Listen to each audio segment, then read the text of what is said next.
It's locked.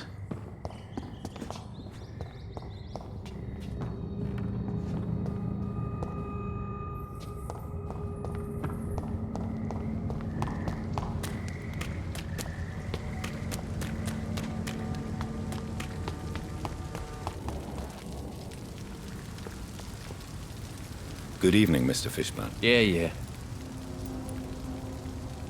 I have retrieved the gift for your mother, sir. Great. Give it here then and take this for your trouble. I also found the corpses. The ones under which you left the necklace, Mr. Fishburne. Ah, so that's where I left it. I can be a bit stupid sometimes.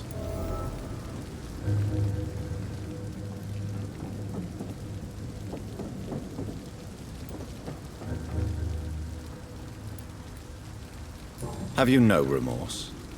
You don't even deny your crimes. I have many weaknesses, Dr. Reed, but lying about who I am ain't one of them. You're not a mindless animal, Seymour. Surely you have something to say about these murders. Speak up and I will listen without judgment. Could be right, Dr. Reed. Maybe it'll do some good to confide in a gentleman like you. You being educated and all.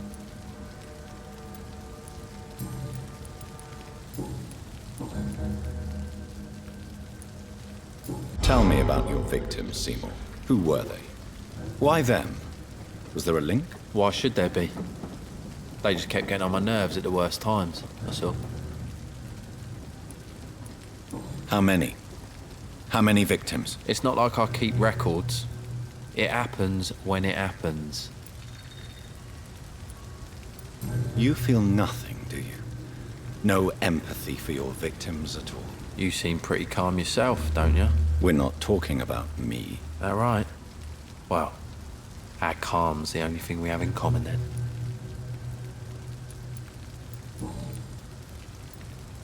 Did you take pleasure in killing them, Seymour?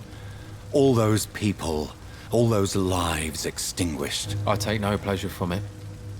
Just gives me peace. Stills the anger. For a time. This rage you feel, have you ever been able to control it? Resist it? I tried. For my mum, I tried for her. Telling the truth made me feel better. For a while. Don't you think you should seek help? Talk to someone you trust, someone who cares about you. No. And don't dare speak about me to your colleagues either. Keep your mouth shut tight. Especially about my mum. Why is your mother protecting you, Seymour? I'm her son. She's the only one who knows me. Sometimes I think she knows me better than I know myself. I understand you love her, but can't you see the awful situation you've put her in? Do you think my mum would have a better life if I were dead? She seems so sad to know me sometimes.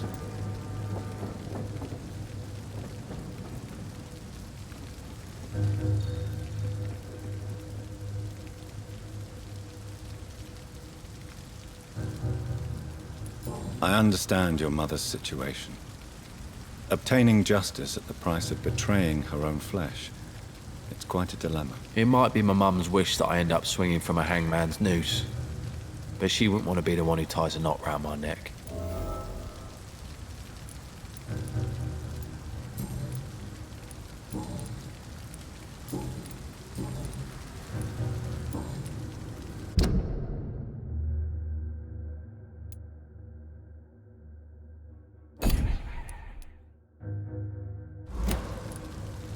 Goodbye, Mr. Fishburne.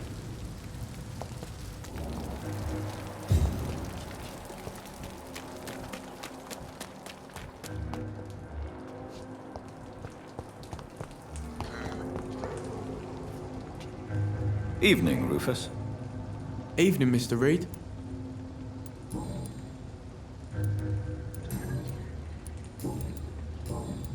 So long, Rufus.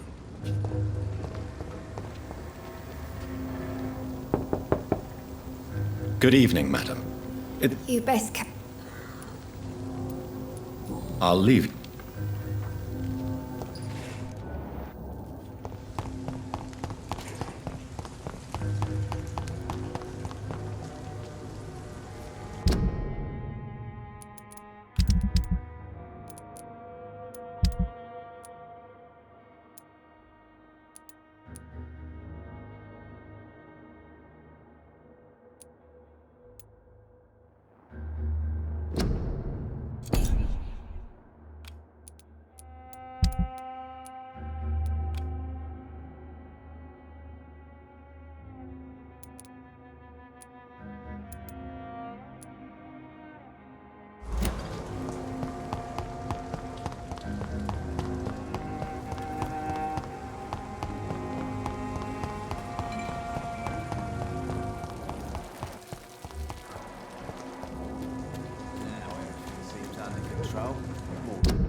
I cannot enter.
It's locked, all right.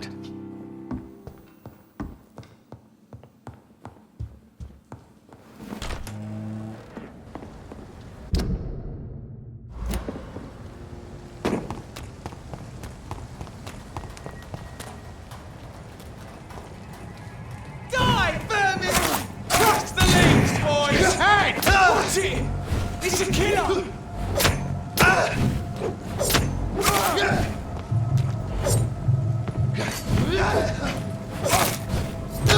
Christ!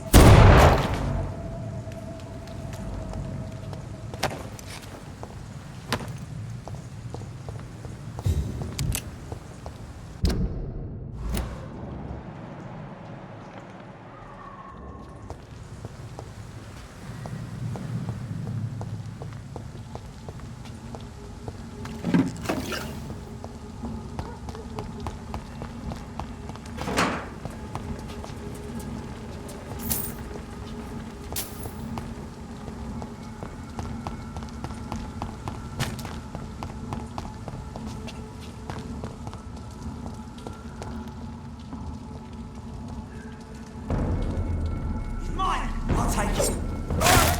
Die!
Get over here now!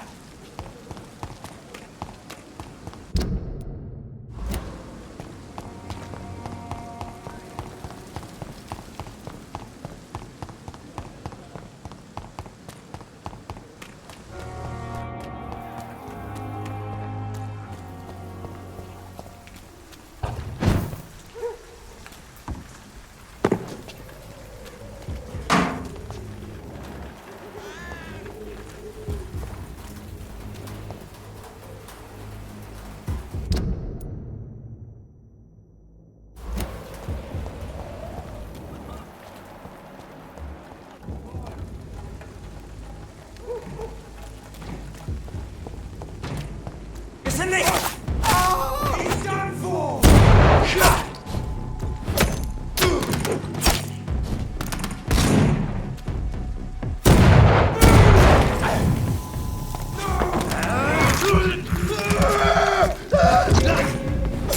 Christ, he's dead!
More and more of these bloody leeches every night.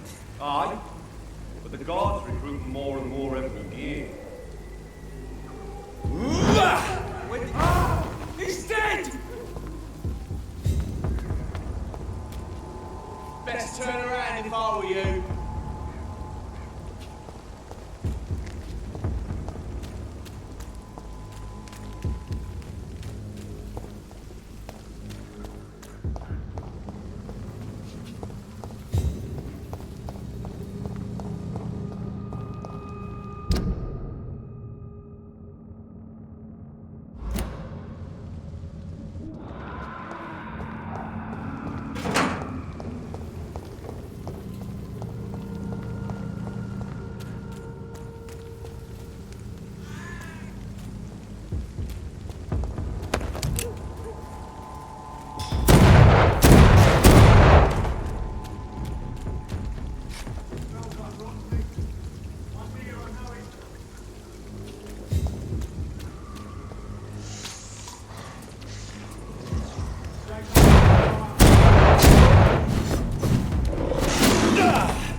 Step away, sir.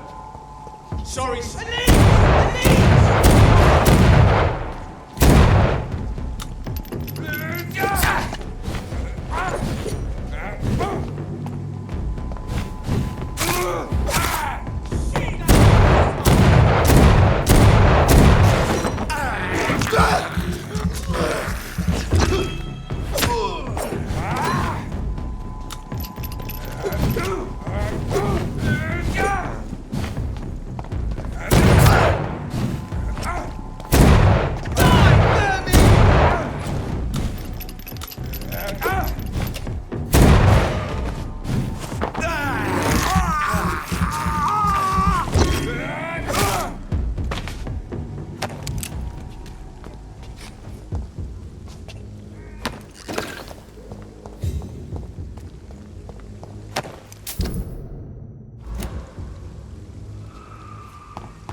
Whitechapel.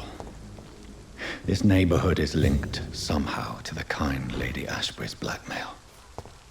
First, let's find this Petrescu fellow.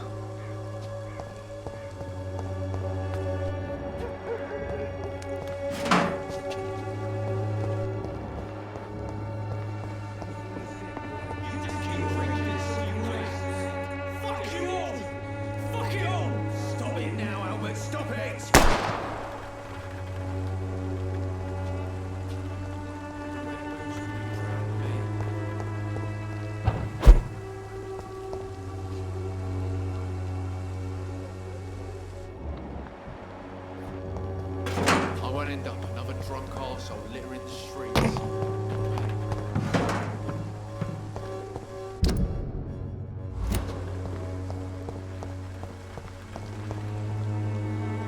It's locked.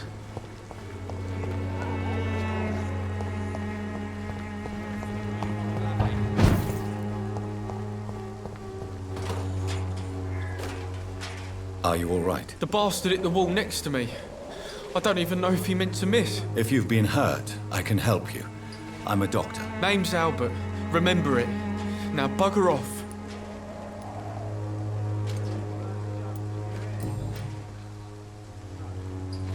What happened? Did you really steal that man's medication? Hey, I didn't do anything. It ain't me.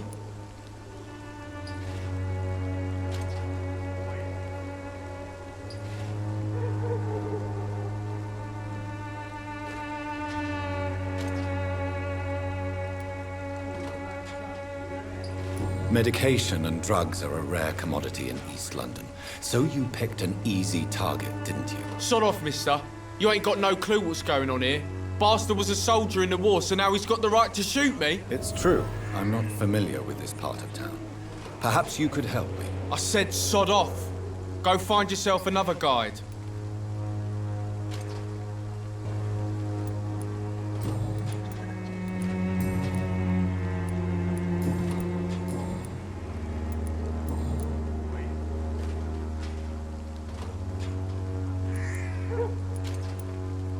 Do you know Nurse Dorothy Crane from the Pembroke Hospital? If you know anything about her, I'd appreciate it. Never heard of her. She's pretty, I'll keep an eye out.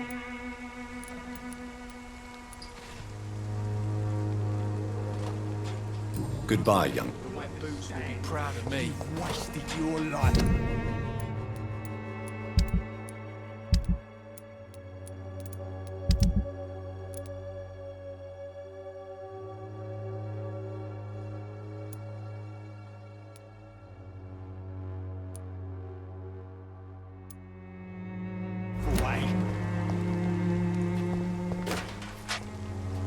What? Shooting a boy in the middle of the street. Not the best thing to do, wouldn't you say? What? You saw what happened? Who are you? I'm Dr. Reed, and I'd like to ask you a few questions, if you promise me to set your gun aside. No. Look, I'm not a violent man. I'm Benjamin Palmer, doctor. And no one can help me. Not even you.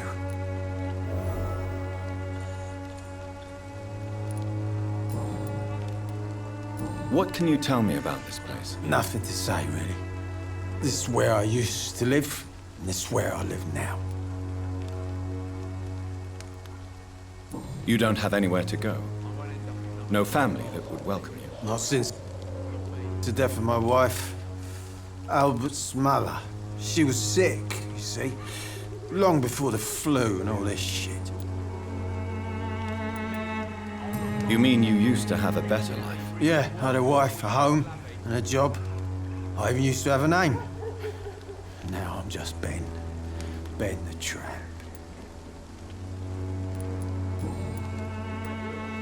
Perhaps you could focus for a moment and tell me your troubles. I'm sick, broke, and my son just stole my pills. Everything's coming up roses.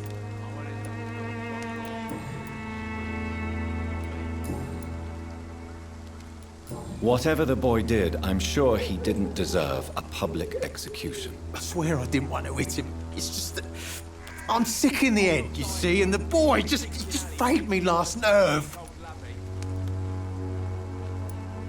What is it, Benjamin? It was the war, wasn't it? Your nerves are shot, aren't they? I need some answers, Private. From one soldier to another. The doctors called me a liar, a coward. Put me in a straitjacket, locked me up. Finally, they sent me back to the front lines with a handful of tablets.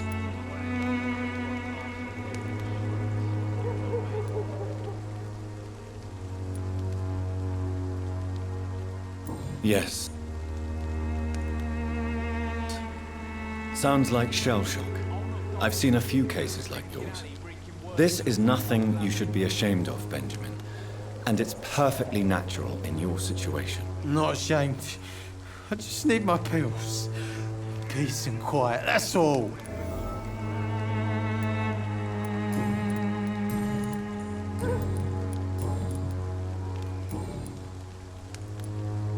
Do you know Nurse Dorothy Crane from the Pembroke Hospital? Have you heard anything? It's funny, I've been searching for her too. I need some pills. But the woman is a phantom, if you ask me. Really?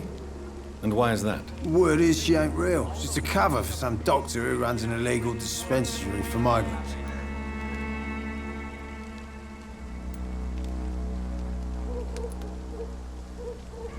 I have found a very interesting letter. Your son planned to prove his worth to the gang by stealing your medicine. Oh, I see. So the little bugger thought he could use his dad to build a reputation. The gang's recruiter was dead when I found him. Perhaps you should take better care of your son. I love my Albert, sir. Believe me. It's just... well, I'm an arsehole, I suppose. Anyway, thanks for the letter. This is for your trouble.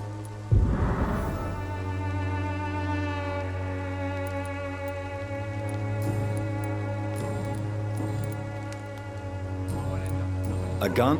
Litter in the streets, not me.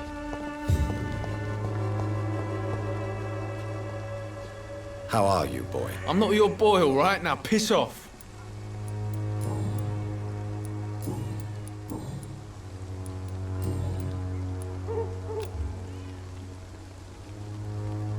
Do you need assistance? Please. Feeling tired these days. There you go. Let's hope nobody steals it from you. Very funny. Goodbye, young man. I'll not die in some piss stinking alley reeking worse than a week-old lappy. Bloody joke to you, innit? Stupid drugs from the sick and stuff. Good evening, Benjamin. Can I help you? I'm afraid not, Mr. Reed.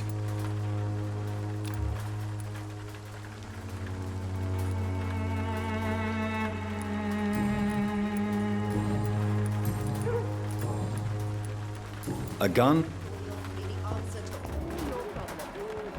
As long as you have the money. Good evening, miss. Good evening, sir. Are you interested in a miraculous cure for this unknown and deadly epidemic? Actually, I am. Then you have come to the right place. The famous Swanborough cordial is all you need to help keep you in perfect health. Oh, really? Why didn't I hear about it during my studies? I'm Jonathan Reed, by the way. Dr. Jonathan Reed. Ah, my brother has spoken of your research, sir. I'm Loretta Swanborough, and it's always a pleasure to meet a fellow healer.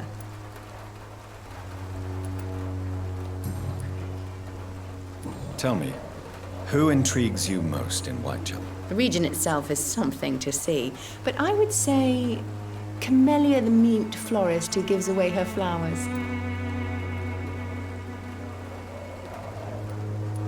What do you think of the locals? Most of them are afraid or desperate. They all come to me eventually for my remedy. Is there anyone I should avoid? Cadogan Bates, without a doubt. The bloody bastard remorselessly exploits poor migrants as soon as they get here.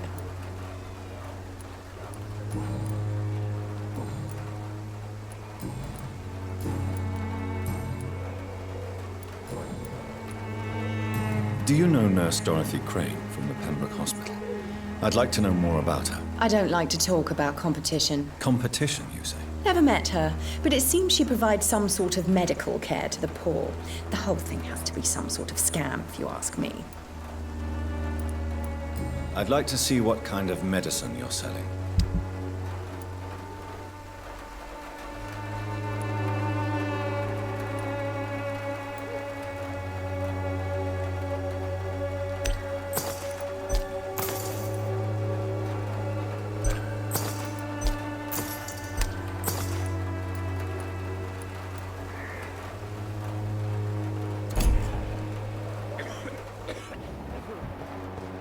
Good boys join the army and the scum turn criminal. It's a shame, really.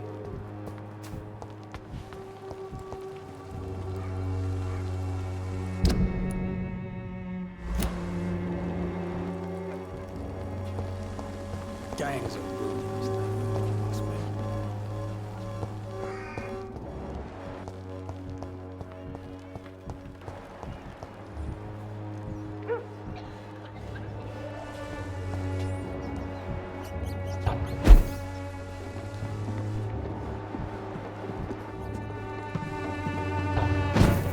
It's locked, all right.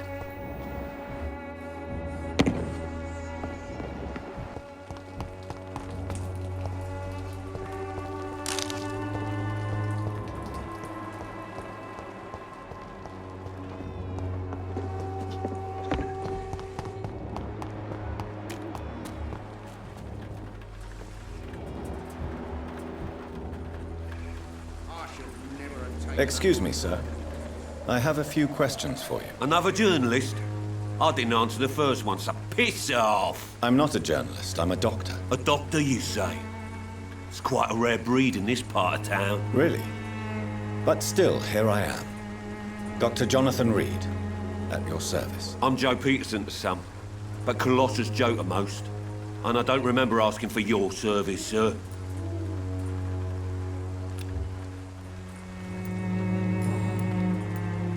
May I ask what you do around here? I do whatever I want, and sometimes even more. Now sod off. According to you, physicians are scarce in this part of town. Why is that? Not familiar with this neighborhood, are you? I guess your fancy colleagues are too afraid of being stabbed in the back. This part of town does have quite a reputation. Would you say it's justified? Totally. Look at me, for instance. I always look my opponent in the eye before knocking him out.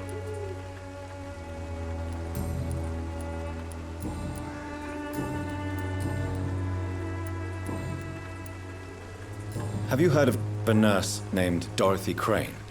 She's a colleague of mine, and is supposed to live around here. Dorothy Crane? Yeah, I know her. One of the few good souls who dare to help the sick around here. Could you please tell me more about her? She's a nice girl. Tries to help the migrants. I offered to give her a hand, but she said my reputation would attract too much attention. Goodbye, Mr. Peterson.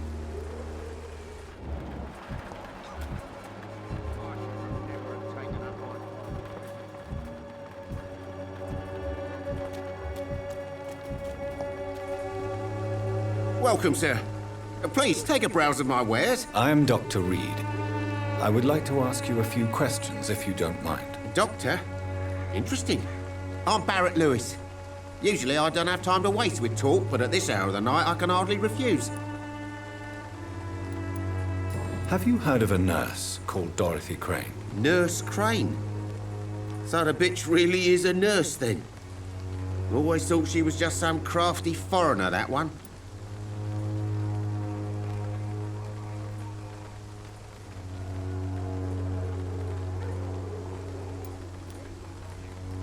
So she's trying to help her fellow immigrants. Why would that make her a villain? Dorothy Crane ain't even a real name. Something like Dorothea Craniu. Something like that. Came to England fleeing the war, I was told. That doesn't explain why she irritates you so much. Your precious Nurse Crane gives away medical supplies and prescriptions for free. I offered to sell it for a fair cut, but no. Miss Crane wanted to play the quiet saint.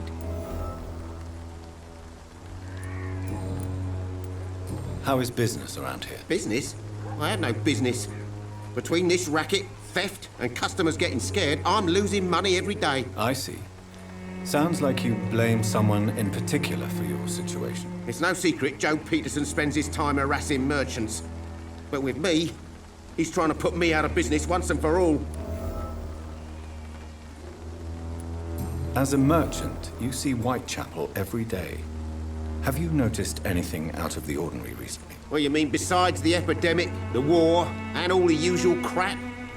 As long as I can remember, this part of town has been a bottomless pit, and no sign of the bottom yet. Violence is increasing in the borough. Yeah. A few nights ago, some blokes jumped me. Came out of one of the condemned workshops. Fever, madness, something like that. Where did this happen? Why did you go there? In the closed workshops nearby. I worked there as an apprentice in better days.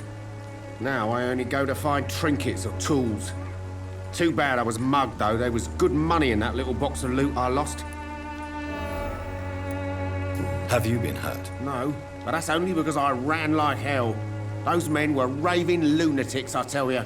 Not even able to speak anymore, just screaming.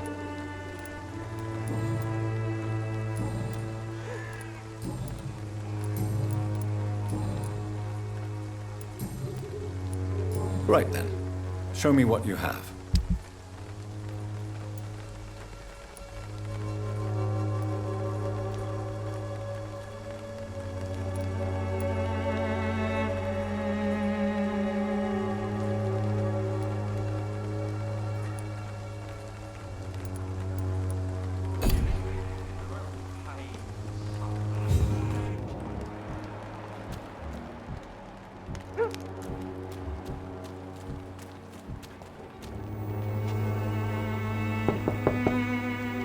Hello, young man. I'm Dr. Reed, and I would like to ask you a few questions. May I enter, please? Sorry, no, sir. My father does not like people entering our house, you see. Your father is worried about you, boy. He asked me to look for you. So my father actually worries about me, then? Okay, then. Come on in. I'm a Harry, by the way. Is there only pain and suffering in this world?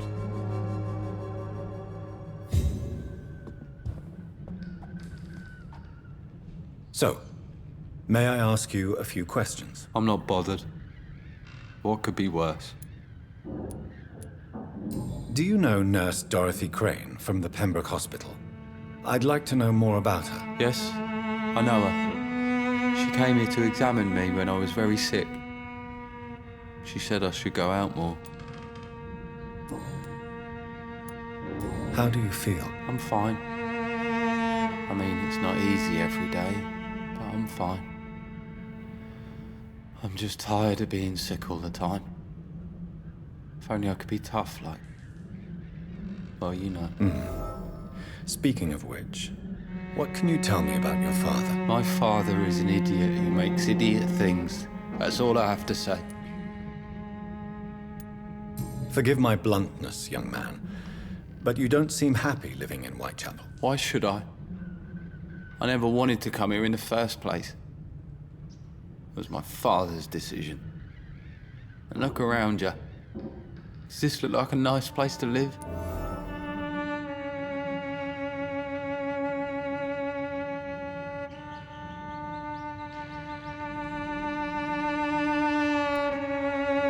This place is awful, I agree.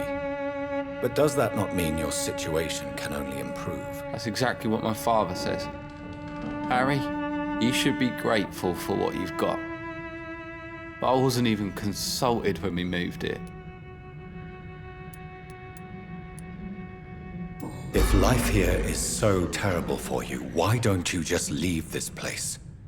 Have you ever spoken to your father about it? I don't go outside. It terrifies me so. I went outside once without my father noticing and I saw terrible things. Bloody and frightening things. So that's why you stay at home all day? For fear of the epidemic? I'm not afraid of disease or death, Dr. Reed. It's the living I'm afraid of.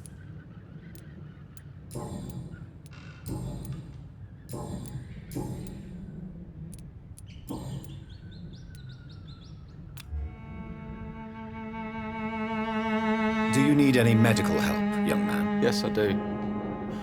I feel so tired. I don't know if it's the epidemic, but everything seems so hard. You'll feel better with this, but you need to get a grip, young man. Medication alone won't cure melancholia. I'm not sure I'm happy with the idea of living long in a world like this. But I thank you for your concern, sir. Goodbye, young man. Take care of yourself. Even my dreams are soaked with gloom.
So, I'm not bothered.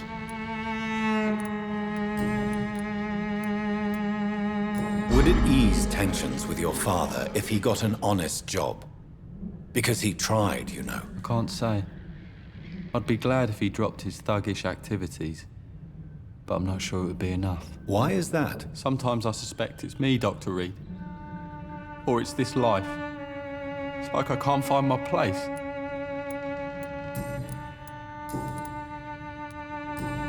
Goodbye, young man. Take care of yourself. Is there only pain and suffering in this world? You again? What do you want this time? How did you become the local bully everyone is afraid of, Joe? There's no pride in roughing up poor bastards. But this is the only job I've found. And it pays well, too. A job? So you're racketeering for someone else? I got enlisted by the Wet Boot Boys, a gang from the docks. I'm their muscle for their dirty work.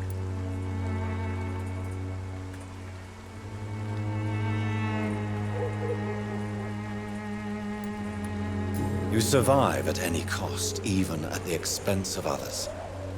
Perhaps that's just the law of nature. I don't care what you think, sir.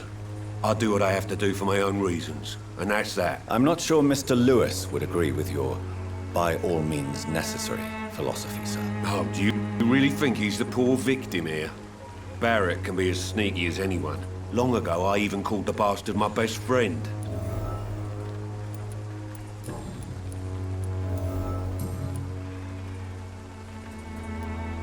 Harry doesn't seem happy living in Whitechapel. Why did you make him come here? I've always put my son's interests above everything else, whatever he may think. Our house is small but affordable. The walls are thin, but the door is solid. You really love your son, don't you, Mr. Peterson? He's my pride and joy. Even if he hates me for the choices I make and pushes me buttons more than he should. Do you have any regrets? Only one. Not to have my beloved wife by my side. She died when Harry was little. My sweet Jane. She gave the boy confidence. Since the criminal nature of your job means you could be arrested, are you not afraid of what would happen to your boy if you were? No one will ever take my son away from me. If that ever occurred, I'd hunt the bastard down and rip off his head with my bare hands. Why do you keep on working for the gang, Joe? You know it doesn't suit you. It's true. I hate this job. And I know I made some bad choices, but I'm a wet boot boy now. And people won't forget it. You could leave tomorrow.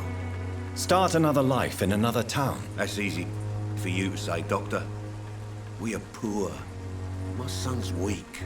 And there's no way he'll endure another disappointment. Goodbye, Mr. Peterson.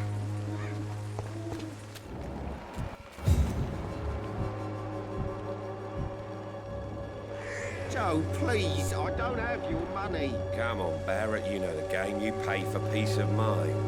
Can't you just look the other way this week, Joe? Come on, we can sort it out, right? It's not my call, Barrett. You pay one way or another. Please, Joe. How long have we known each other? We even used to be neighbours, for Christ's sake. I'd prefer not to give you another beating, Barrett.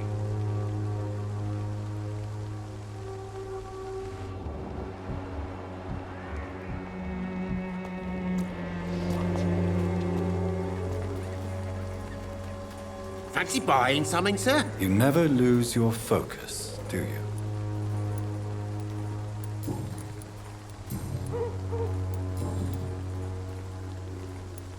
Joe Peterson.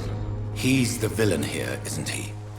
But you seem to know each other. I'd known Joe for years. I saw him box once or twice. He was a friend then. But these days, he's just another thug. What can you tell me about Mr. Peterson? Besides his behavior toward you, obviously. Colossus Joe was a decent boxer, good one even. But after his wife passed away, he found every excuse to stop training. Just wanted to pick fights with everyone.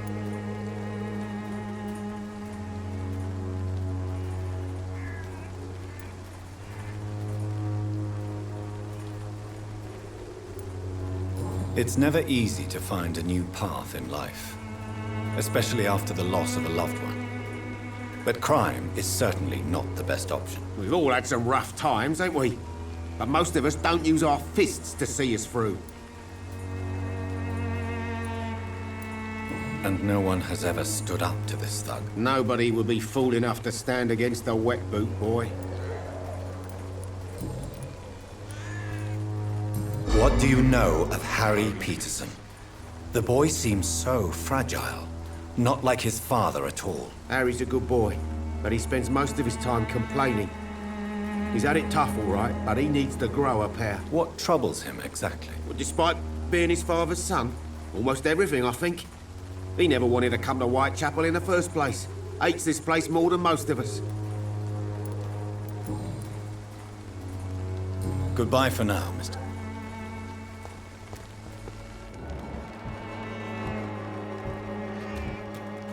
I know it's hard to believe, but this district has always been wretched. So let your guard down.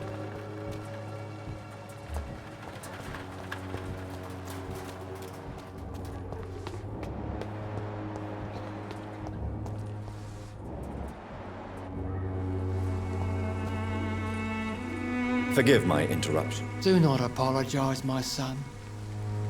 Father Tobias Whitaker is always happy to teach mortals about the incoming Armageddon. I am Dr. Jonathan Reed, and I just have a few questions. A scientist?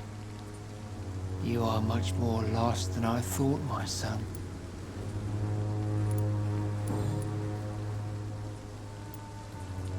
What do you mean when you say that I am more lost than you thought? All scientists are entangled in a world of causes and consequences, and most of them can't see the plain truth. Quite a judgmental opinion, if you ask me.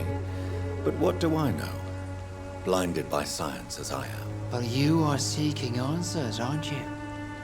Answers about the Armageddon about to strike the city. Answers about the hidden truth.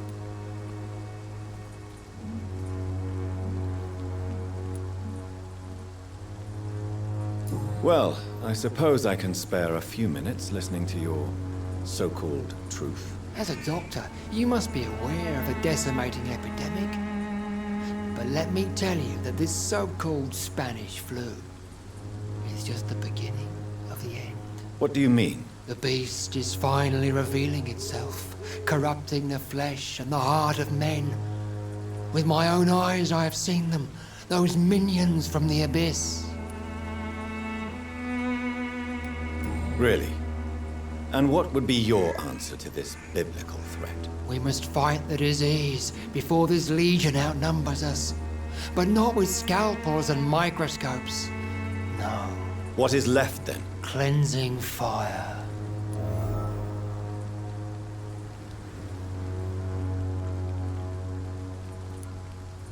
Tell me, Tobias, what exactly is your plan concerning the cleansing of this city? God will recognize his own. More than once this city has risen from the ashes, hardened and purified by the flames.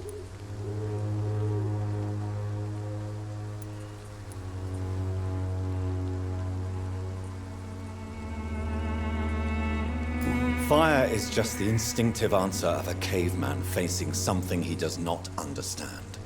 This is the 20th century. Your lack of faith is predictable. But my task is to convince rational minds like yours to see the light. This is God's will. You're mad and dangerous. You're nothing but a soulless butcher. A small-time Torquemada. The Savonarola of Whitechapel. My son, if you think salvation is a free gift, go listen to the lies of that pompous fool, Joseph. Joseph, a fool? Vicar Larrabee of St. Mary's Church. While he continues preaching his fraudulent redemption, more and more people die in the streets.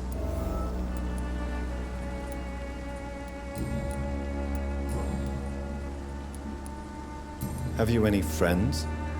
Any family left in these terrible times? No. But I have a disciple I see as my son. He is so devoted. I sent him to preach the good word in the heart of this corrupted city.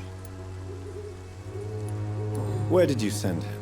I sent Samuel to the Stonebridge Cemetery, where the pestilence and evil grows night after night. You sent him on some preaching crusade during the epidemic. As a true believer, Samuel will fear no evil while he walks through the valley of the shadow of death.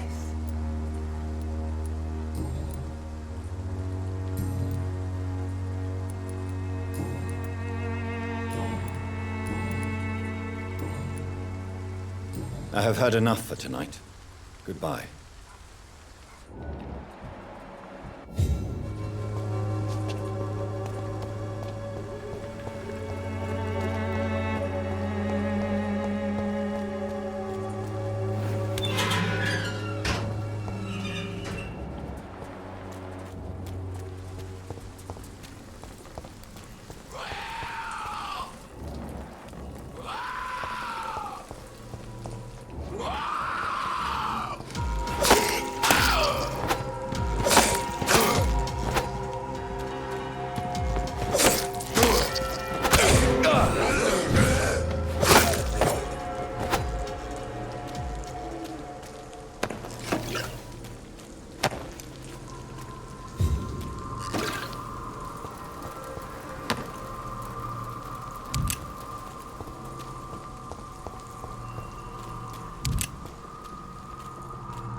An angel made flesh, I tell you.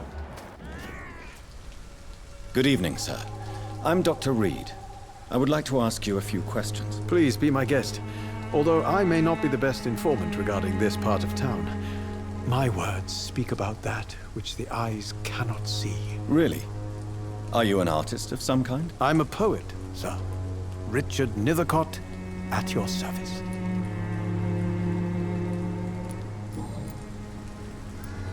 May I ask what you're doing at this hour of night, sir? Do you live here? Not at all. I'm just enjoying the pleasure of a quiet walk. Though night talks are always preferable, if you ask me. Especially with strangers. But are you not afraid of the epidemic? Oh, why should I? I see some equity in the Spanish flu. No flesh should be saved, say the scriptures. Good or evil, rich or poor, all are equal in the eyes of the flu. If you say so. But as a physician in a time of epidemic, I must caution you to avoid unnecessary exposure, sir. Thank you, Doctor. But we both know the seeker of truth has to go boldly where the weak dare not. What are your thoughts on the terrible situation in this city? Terrible, you say? No. Of course, the death of so many innocents is a tragedy. But the scourge has not been all bad for the city. Oh, no, sir. What are you talking about? Do you remember London before the flu? Noisy, cacophonic, quiet nowhere to be found. And now, listen to this oddly peaceful silence.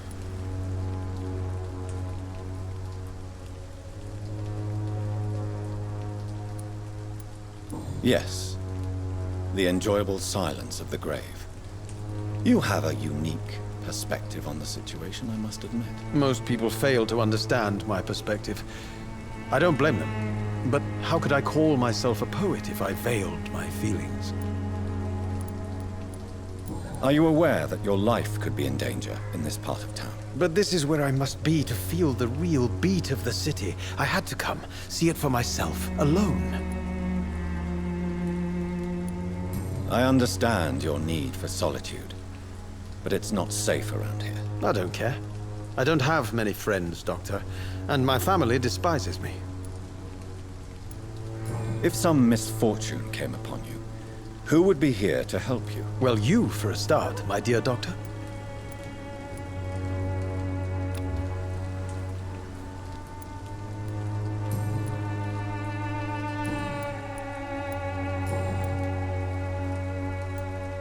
Tell me, Mr. Nethercott, why seek inspiration in Whitechapel? The place is not beautiful per se, but how to explain it? Stirring and challenging.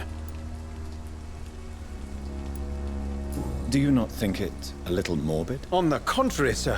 Whitechapel is full of life, full of beauty. Just like my dear muse, the wonderful Camellia. What can you tell me about Camellia? Not much. And that's the beauty of it. She can't speak, you know. She's a locked mystery who exhales kindness and sweetness.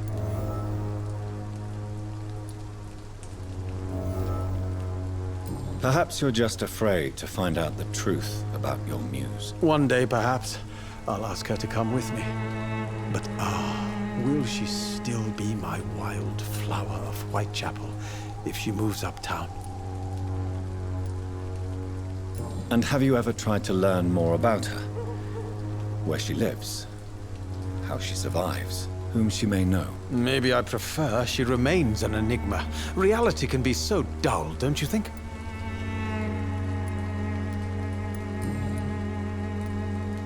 In what way, exactly? The struggle by gaslight, the barren smiles and the arid hunger under the rain. If you say so. Such vibrant antagonism and vivid paradox. The stripped humanity raged across each street. Vivid, of course, yes. And what about the poignant distress? Oh yes, the poignant distress. You see what I mean, don't you? That's what I want to write about, and that's what Whitechapel is made of.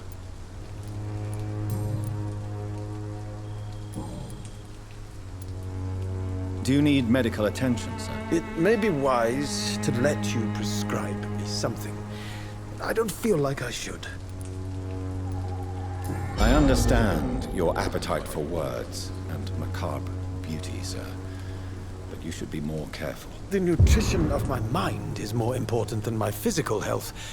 But I appreciate your concern, sir. I'll leave you alone, sir.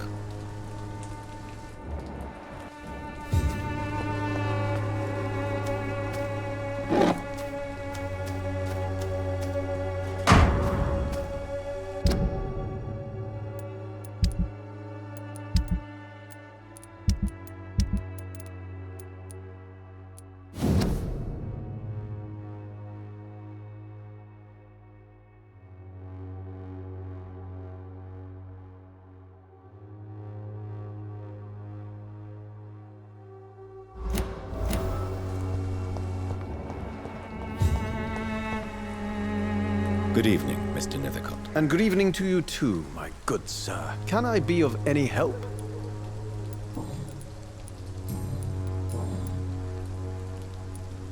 You don't really make a living from your scribblings, do you, Richard? No, sir, I don't. I work so hard. I put all my time, my energy, my devotion into the precise carving of words.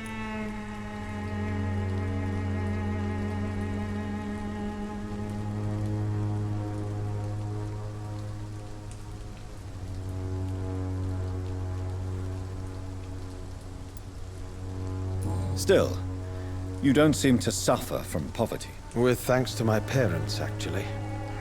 I'm afraid I would not be able to live on my own without their help. You seem embarrassed. Someday I hope to proudly offer my first publication to my parents. Until that day, I'll remain the failure of a son they have to support.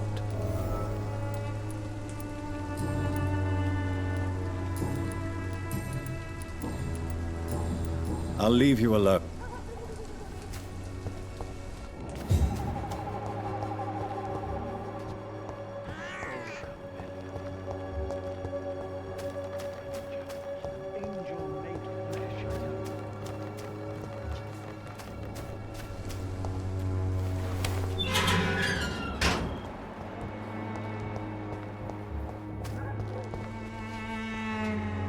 Good evening, miss. I'm Dr. Reed. I'd like to ask you a few questions. I know what you're thinking. A tall stranger who meets a girl in the street at night. It reeks of the penny dreadfuls. But I mean you no harm, truly.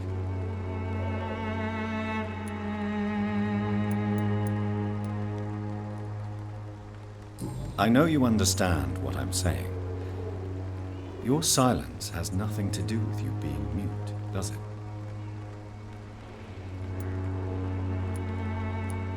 Tell me about Richard Nethercott. I understand he is quite fond of you, Camellia.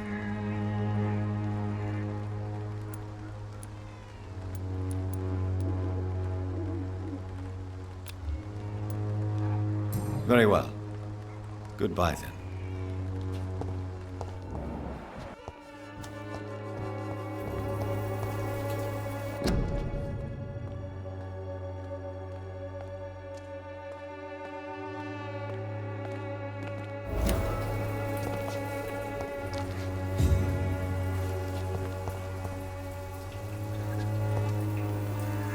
Hello again, miss.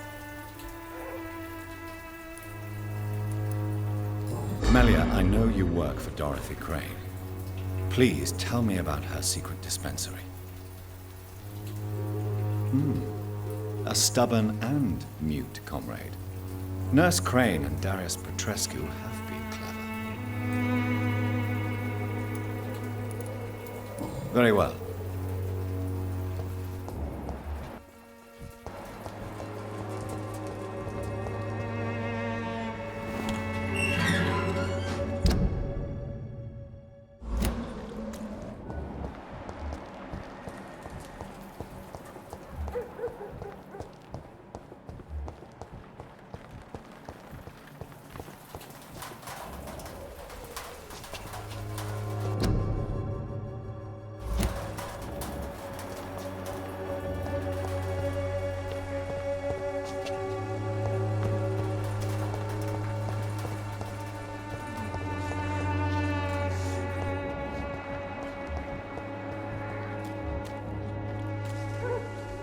Excuse me, sir. Are you familiar with this part of town? Name's Clayton Darby, reporter. Sorry, I'm new to Whitechapel. But perhaps you could help me since you're a journalist.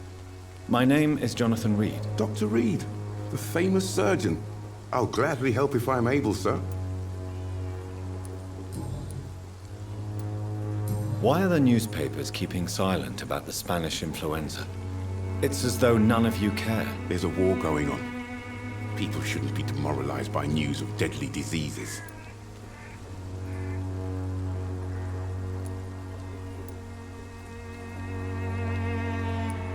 I served in France. Our top priority must be to put an end to this butchery. This war must stop now. Sir, streets are a battlefield too. An invisible and untold war is going on, and it must be stopped. Have you any idea of the danger you face in these streets at night? I've had to run and hide more than once from frenzied mobs incensed by the fever. Do you think the flu is really responsible for this, Doctor?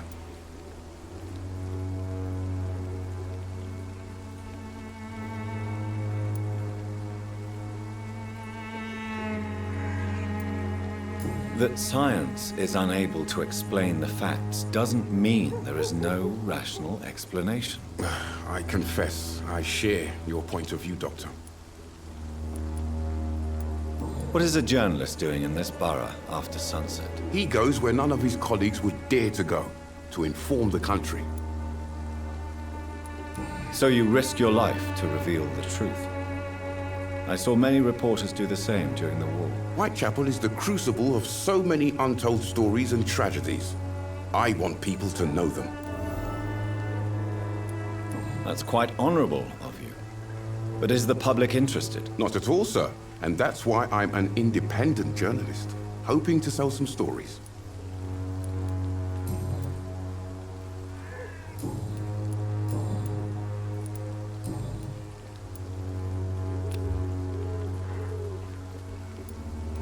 Goodbye, Mr. Darby. Farewell.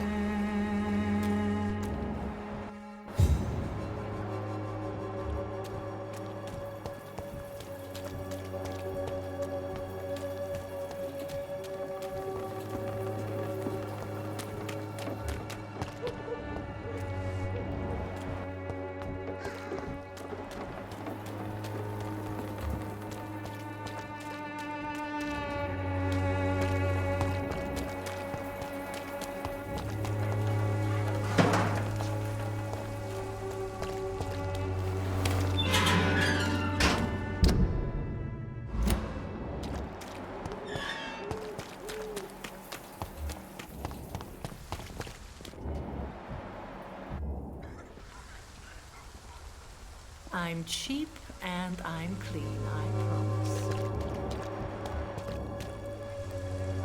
Don't be shy, handsome. What can Christina do for you? I'm not looking for what you're selling. But I'd like to ask you a few questions, if I may. I'm a doctor. Dr. Reed. All right then, but be quick. Though I usually get paid when I open my mouth.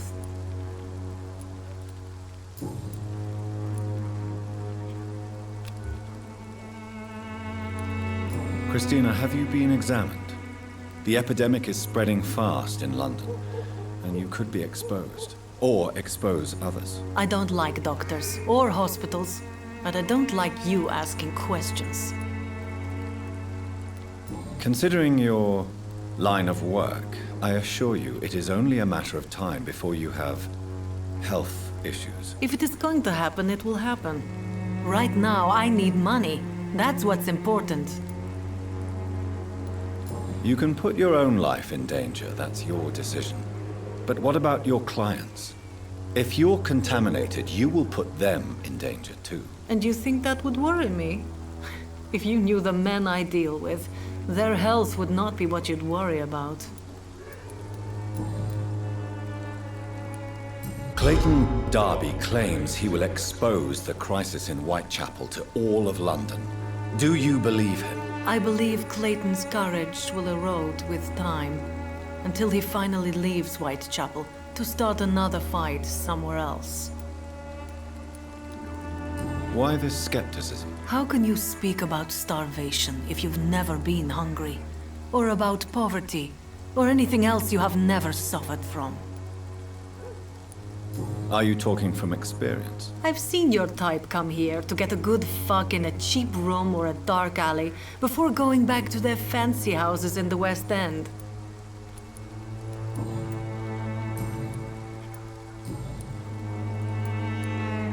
Tell me about yourself. Are you joking with me? People don't usually come to see me for conversation. I have no interest in your work. I am, however, curious as to what led you into this career. Short story. The war, exile, and England. This country is not especially welcoming. I've been refused many jobs because of where I am from. I had few options left.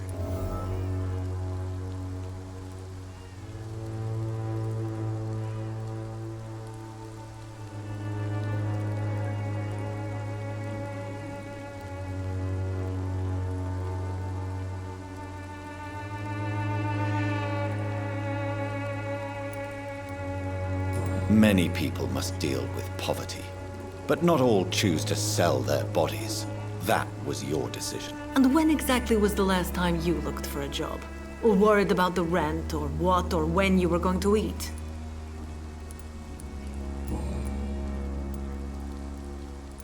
Do you know Nurse Dorothy Crane from the Pembroke Hospital? Anything you can tell me about her would be helpful. I don't know her, but I know her name is Dorothea Crăciunescu.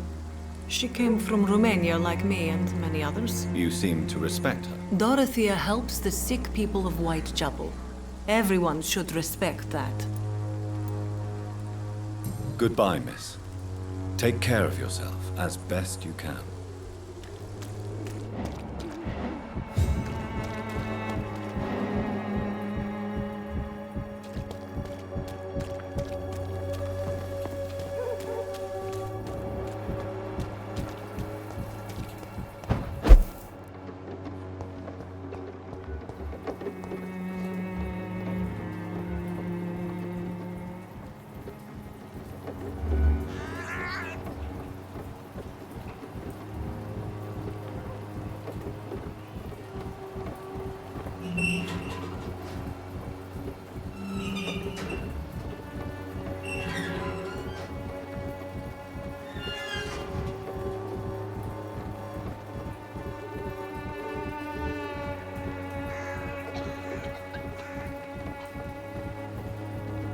You still want more from Christina?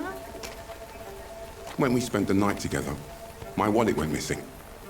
Are you calling me a thief? I don't have your stupid wallet.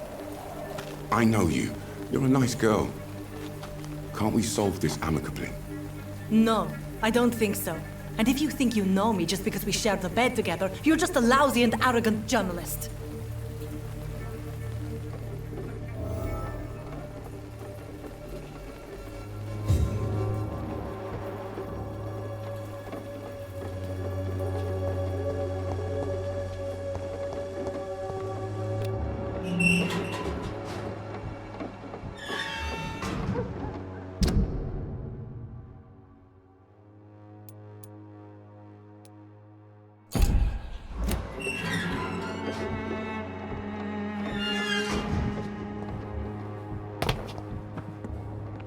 Good evening, Christina. Change your mind, Mr. Reed?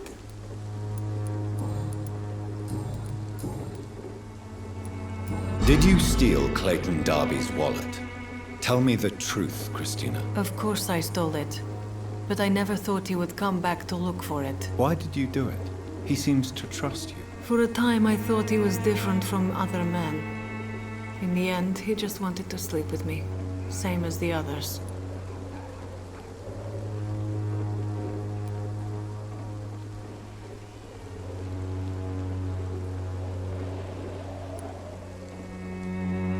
Mixing money with passion rarely delivers a beautiful story. Lucky me.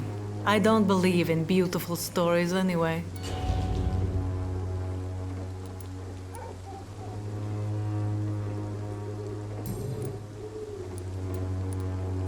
Goodbye, miss. Take care of yourself.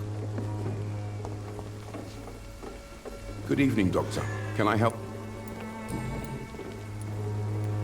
Tell me, Clayton, do you really think this young woman stole your wallet? Christina? No. Yes. I recently met her. A nice girl, despite her questionable conduct. How exactly did you meet Christina? During my investigation, I offered my hotel room to her to rest and get away from the street. And what happened? The next morning, my wallet and my watch had disappeared. I suppose that's what you get for being a good Samaritan. If you are going to sleep with a lady of the night, Clayton, I would advise you to be cautious. I can't really be mad at her, though. She's just trying to survive. She doesn't have many options.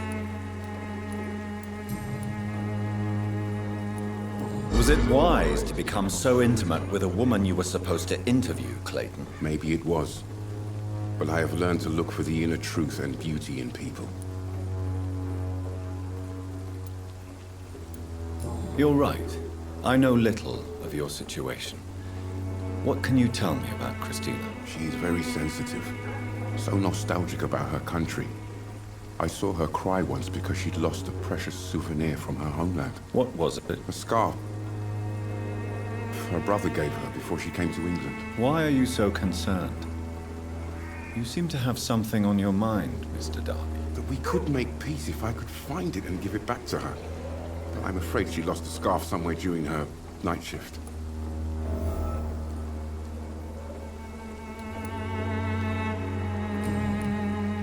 Goodbye, Mr.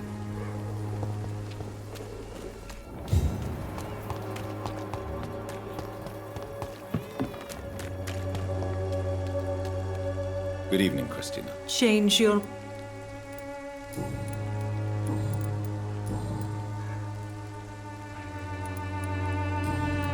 Goodbye.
This could be the box Lewis thought he lost.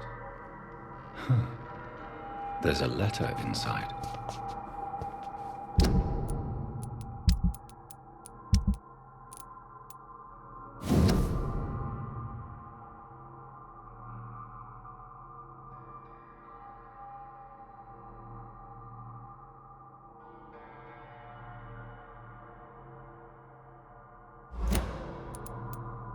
A love letter from Joe Peterson's wife, addressed to Barrett Lewis. Who should I give it to, I wonder?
Get your weapons ready!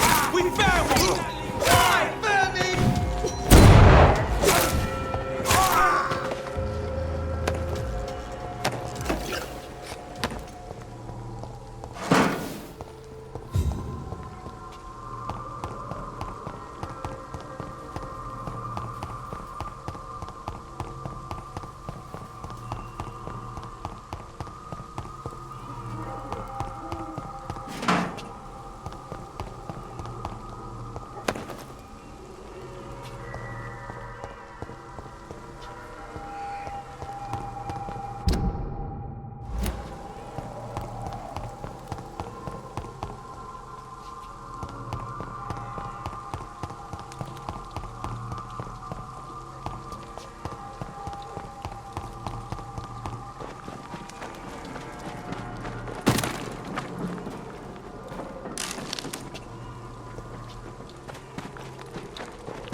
Even the flu is no match for the Swanborough cordial. When science fails you, this elixir will give you faith again.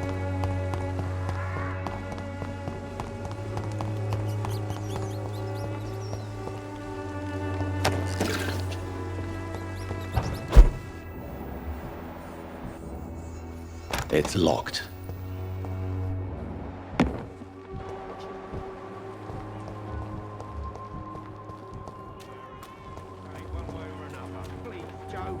How long have we known each other? We even used to be neighbours, for Christ's sake. I'd prefer not to give you another beating, Barrett.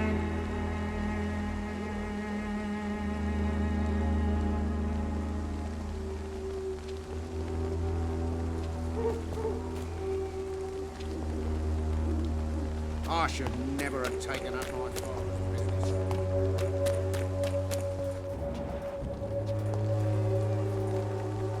Fancy buying something? You never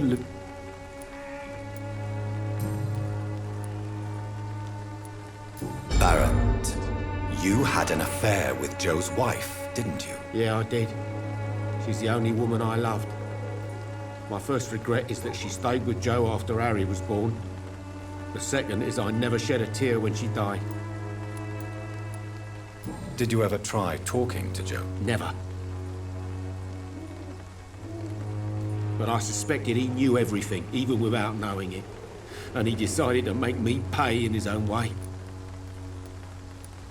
Do you mean you're Harry's father? No one will ever know for sure. And it's better that way. And I don't believe I'd have been all that bad as a dad.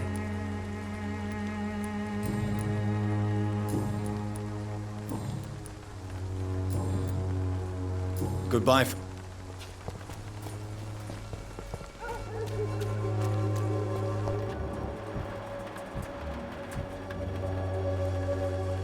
You again?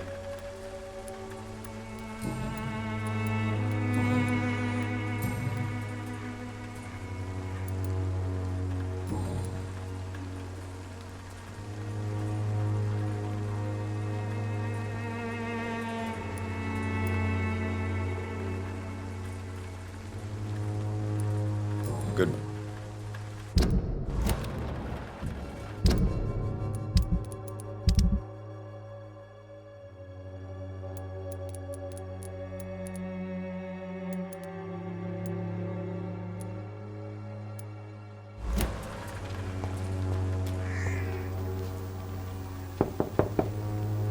Good evening, Harry.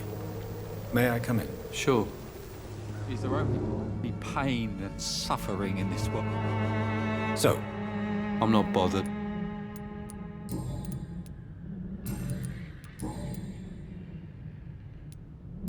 your father and Mr. Lewis used to be good friends.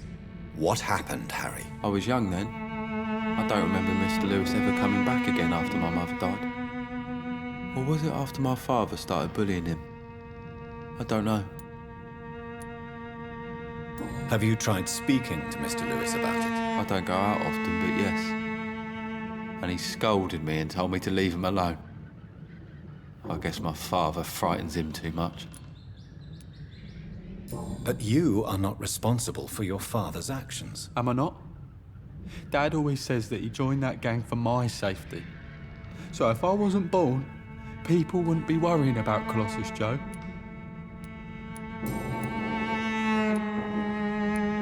Do you remember when Barrett Lewis was close to your family?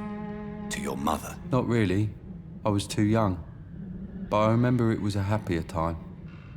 Mr. Lewis was funny. He often had dinner with us. Why are you sad then? Because it hurts to remember a time when my father used to laugh and smile. It hurts to realise he's as sad as me now. How was he towards you? He was nice, I guess. He never forgot my birthday. He always offered me books. I liked books.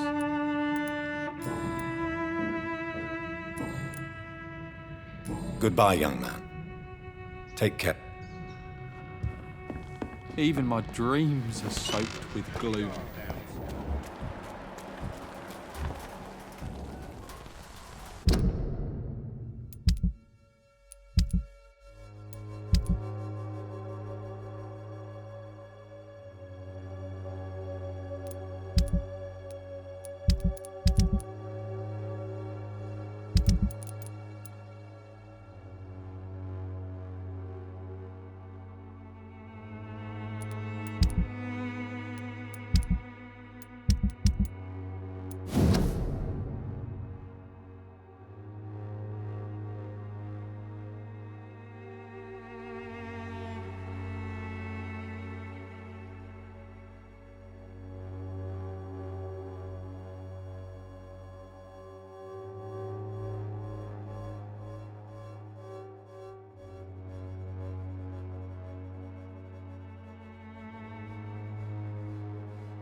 Fancy buying something, sir? You never lose your focus, do you?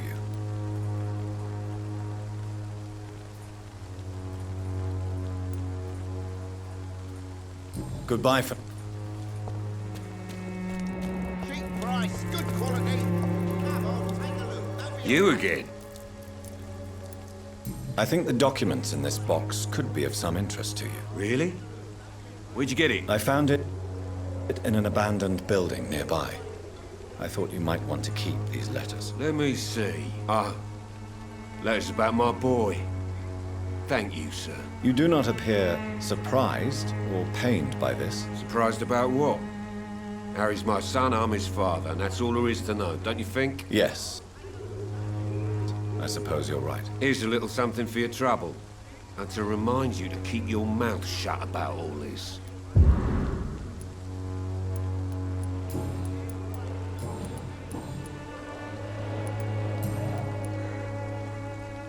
Goodbye, Mr.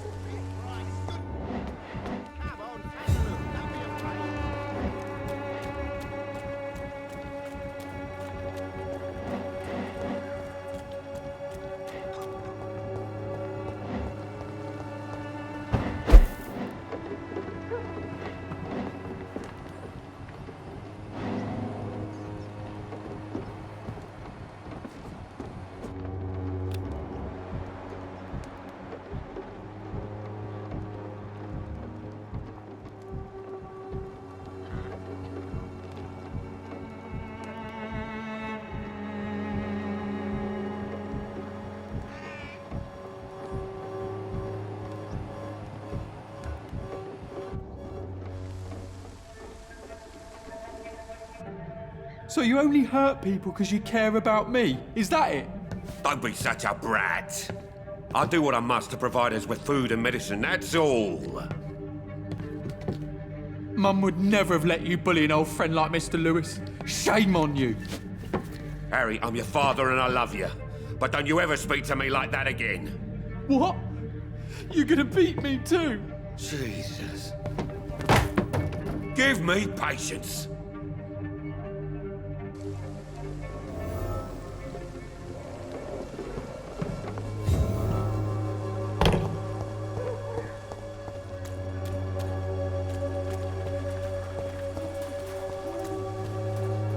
Fancy buying? You never...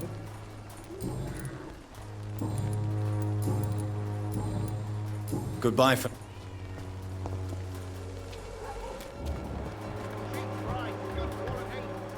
on, take a look. Don't be afraid. You again? Price, good quality. Why is your relationship with your son so difficult? Harry and I are so different. Sometimes I wonder if he's my own blood. Seems he's ashamed to be my son. Why not change that then? If you used your strength to do good, perhaps Harry wouldn't feel that way about you. How dare you tell me what I should or shouldn't do with my boy? Who the fuck are you to interfere like that?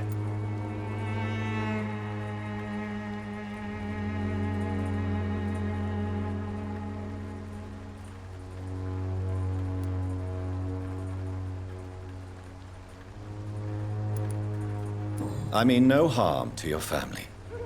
But if you want my advice, this is no place to raise a child. No matter where we live, Harry will always be sick and frail.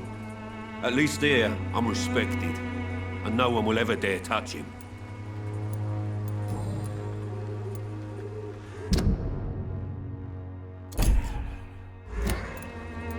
Goodbye, Mr.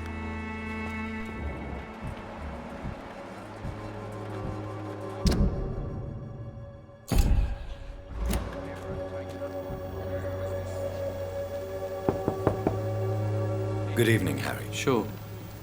Is there only pain and suffering in this? So, I'm not bothered. you and your father have a difficult relationship, Harry. Tell me, did he ever hurt you? No, never. My father can be brutal and rude, violent even. But he never touched an hair on my head. What is going on between you two then? It's his job, if you can call it a job. He bullies people, Men and women we know, like poor Mr. Lewis, it's just not right.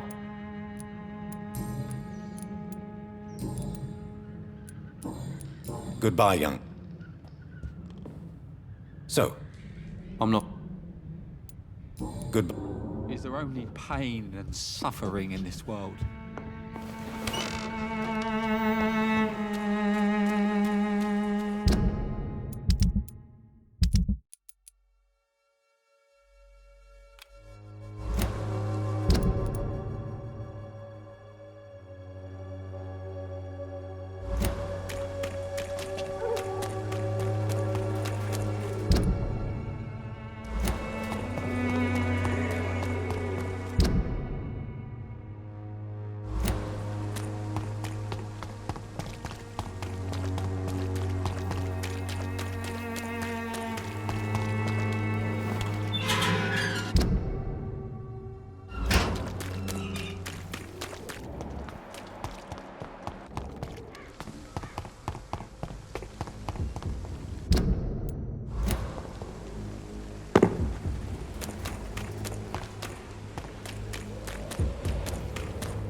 It's an easy!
Hello, sir. Sorry to disturb you at this hour. I'm a doctor inquiring about the epidemic. May I come in? A doctor, you say? No, thank you. All right. I shan't insist.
All right, time to make some more of that miracle stew.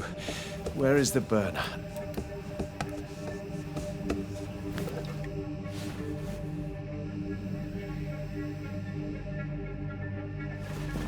Ouch! Shit! Ow! Oh, shit, no more chlorine. Well, the next batch will be a little less miraculous, that's all.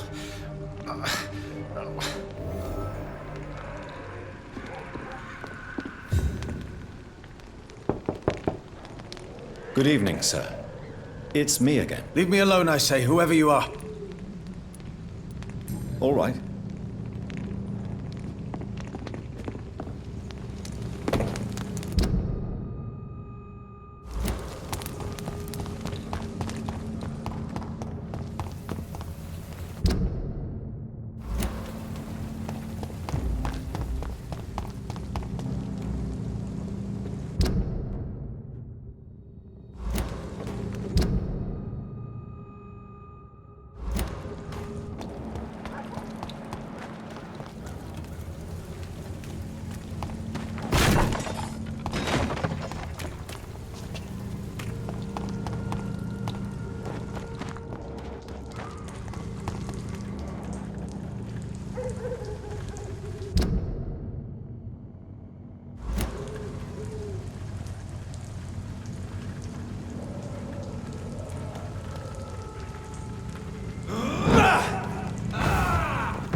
This man.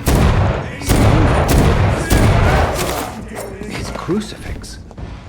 This is not good news. Don't like that, do ya?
Good evening, Doctor.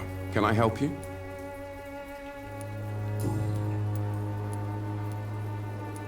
Christina Popper claims she sells her body because she can't find any other work. Do you believe her? Of course I do. Her story is exactly what I want my readers to understand.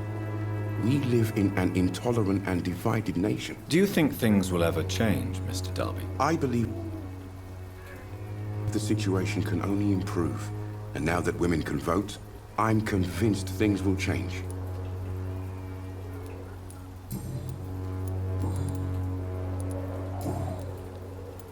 Goodbye, Mr.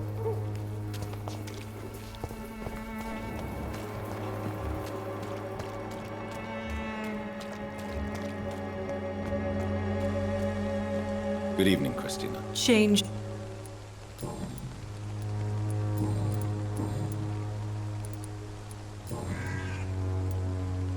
Could this be the scarf you lost, Miss Popper? It is much more than a scarf to me.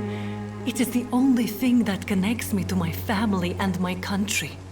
Thank you so much.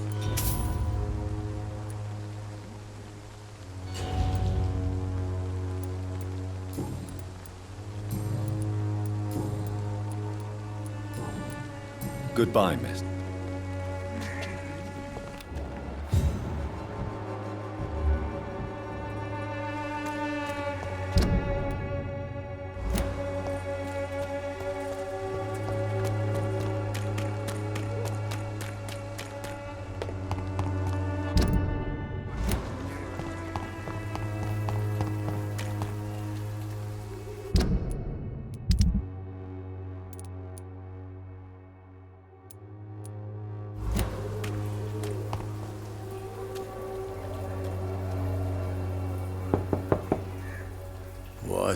What do you want? Leave me alone. Good evening, sir. I'm Dr. Reed. I'm looking for Nurse Dorothy Crane. There is no Dorothy Crane here. Now goodbye. I'm afraid this medical leaflet says the opposite, sir. Really? Well, I'm afraid I'm going to close this door right now. Go bother someone else, Mr. Doctor. To enter that house, I must discover who this man really is. Maybe I could start by observing what he's up to.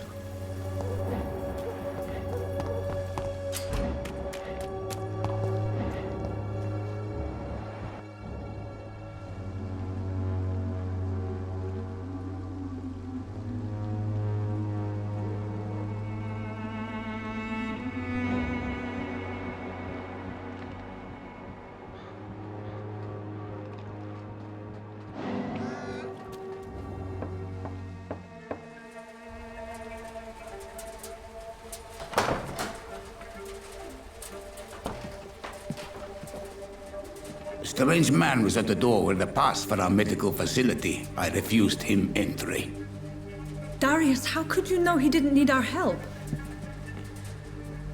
His clothes were too finely tailored to be for Whitechapel. Perhaps just a friend of that stray poet who is always about. Richard. What? No, not of the same cloth, this man. I suspect some machination from that journalist. Clayton Darby. Is he still asking questions? Yes. I saw him drifting around St. Mary's Church. I swear he is tracking me just downwind.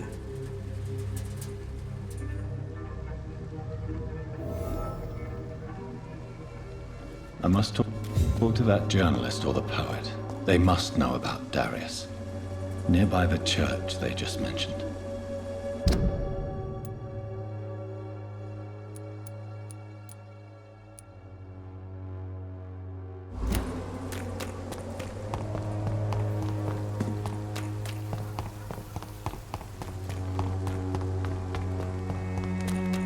Joe, please, I don't have your money. Come on, Baron, you know the game.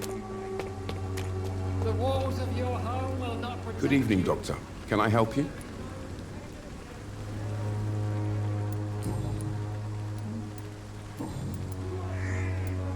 I heard you're investigating an underground medical dispensary in Whitechapel. What do you know about it? Not much, I'm afraid. They are wary of strangers, and I'm not really an acquaintance of theirs. Why do you care?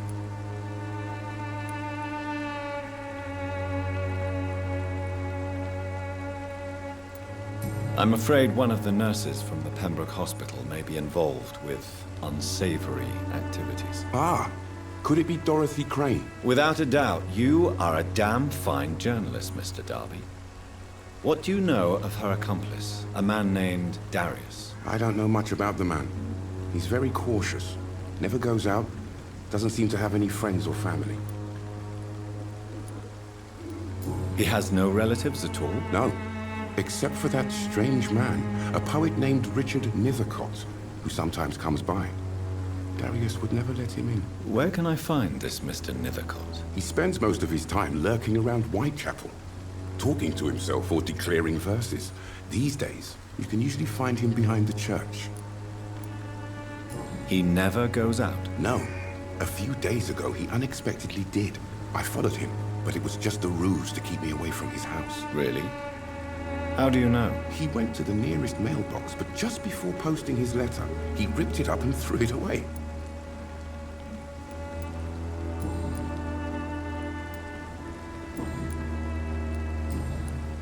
Goodbye, Mr. Darby.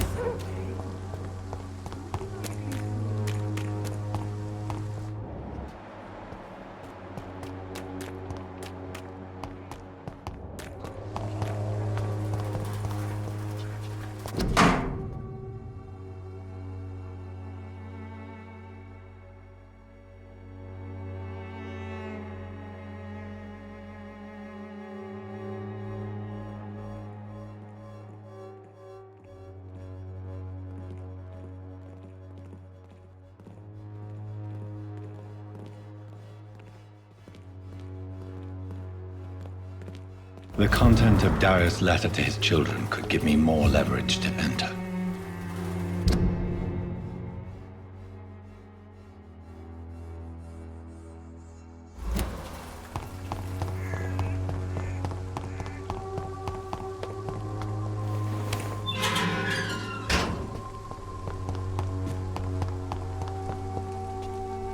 Good evening, Mr. Nethercott. And good evening to you too, my good sir. Can I be of any help?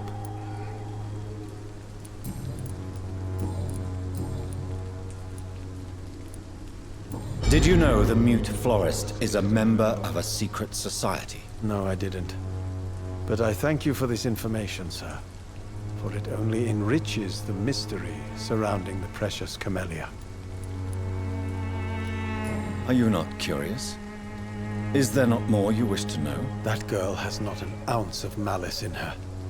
Whatever she may be hiding, it's certain to be for the benefit of most, if not all. I fear you are a hopeless romantic, Mr. Nethercott. Guilty as charged, Dr. Reed.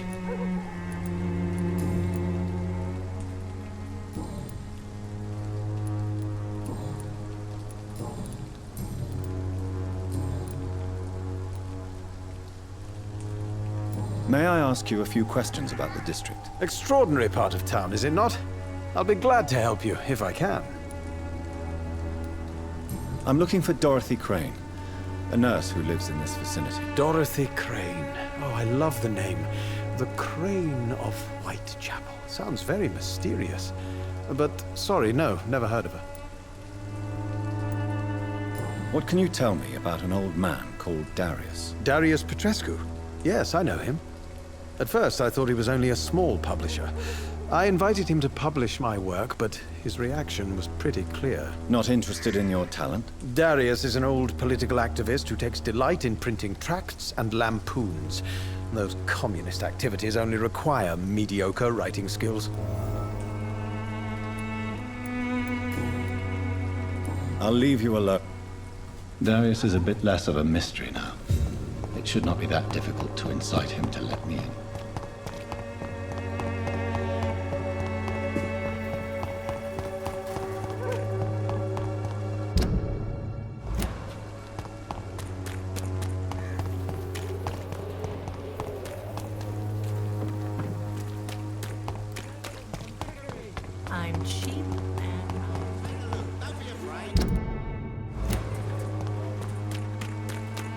Cheap price, good quality. Come on, take a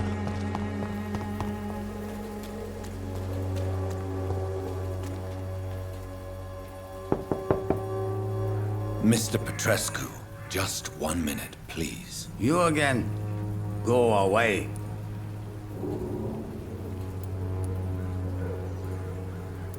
Sir, wait. Stop this nonsense. I know Nurse Crane is here.